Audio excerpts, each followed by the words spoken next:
नमस्कार, news now में आप सभी का स्वागत है। आज से 3 दिन बाद भारत के नए संसद भवन का उद्घाटन देश के प्रधानमंत्री नरेंद्र मोदी करेंगे।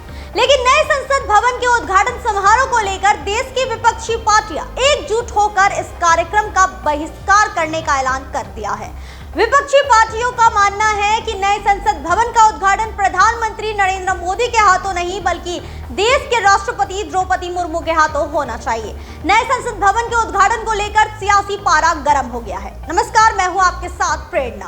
भारत के नए संसद भवन के उद्घाटन समारोह में भारत के राष्ट्रपति द्रौपदी मुर्मू को आमंत्रण नहीं दिए जाने को लेकर देश के तमाम विपक्षी पार्टियां एकजुट होकर उद्घाटन समारोह का बहिष्कार करने का ऐलान किया है। विपक्षी पार्टियों का मानना है कि केवल राष्ट्रपति ही सरकार, विपक्ष और नागरिकों का प्रतिनिधित्व करती है। वह भारत के प्रथम नागरिक है।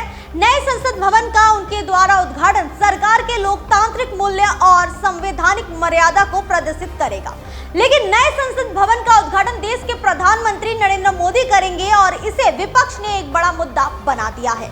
देश के 19 विरोधी पार्टियों ने इसका विरोध करते हुए उद्घाटन समारोह को बहिष्कार करने का ऐलान कर दिया है। नए संसद भवन पर इन दिनों पूरे देश की नजर टिकी हुई है। अत्याधुनिक सुविधाओं के साथ बना यह संसद भवन अपनी भव्यता के लिए चर्चा में है। लोकसभा और राज्यसभा दोनों सदनों ने 5 अगस्त 2019 को सरकार से संसद के नए भवन के निर्माण के लिए आग्रह किया था। इसके बाद 10 दिसंबर 2020 को प्रधानमंत्री नरेंद्र मोदी ने संसद के नए भवन का शिलान्यास किया था। संसद के नवनिर्मित भवन को गुणवत्ता के साथ रिकॉर्ड समय में तैयार किया गया है। अब संसद का नवनिर्मित भवन जहां एक और भारत की गौरवशाली लोकतांत्रिक परंपराओं और संवैधानिक मूल्यों को और अधिक समृद्ध करने का कार्य करेगा, वहीं अत्याधुनिक सुविधाओं से युक्त इस भवन में सदस्यों को अपने कार्यों को और बेहतर तरीके से परफॉर्म करने में भी सहायता मिलेगी। संसद के वर्तमान भवन में लोकसभा में 550 जबकि राज्यसभा में 250 सदस्यों की बैठक की व्यवस्था है। भविष्य की आवश्यकताओं को देखते हुए संसद के नवनिर्मित भवन में लोकसभा में 888 जबकि राज्यसभा में 384 सदस्यों की बैठक की व्यवस्था की गई है। दोनों सदनों का संयुक्त सत्र लोकसभा चैम्बर में ही आयोजित होगा। एक और देश के प्रधानमंत्री नरेंद्र मोदी ने संसद भवन को सदी की बड़ी उपलब्धि बता रहे हैं। वहीं देश के विरोधी दल नरेंद्र मोदी को घेरने में जुटे हुए हैं। अब तक 19 दलों ने बॉयकॉट का ऐलान कर दिया है।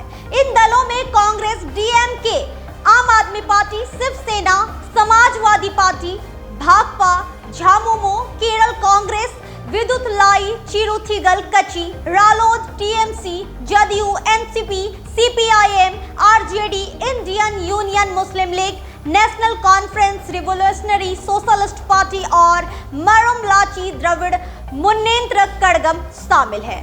देश के विपक्षी पार्टियां इन दिनों भाजपा से ज्यादा प्रधानमंत्री नरेंद्र मोदी को घेरने की कोशिश कर रहे हैं। नए संसद भवन के उद्घाटन समारोह को लेकर विपक्षी पार्टियों के बहिष्कार के ऐलान के बाद भाजपा अब तक मौन धारण किए हुए है। नए संसद भवन के उद्घाटन को लेकर तैयारियां जोर शोर से चल रही है।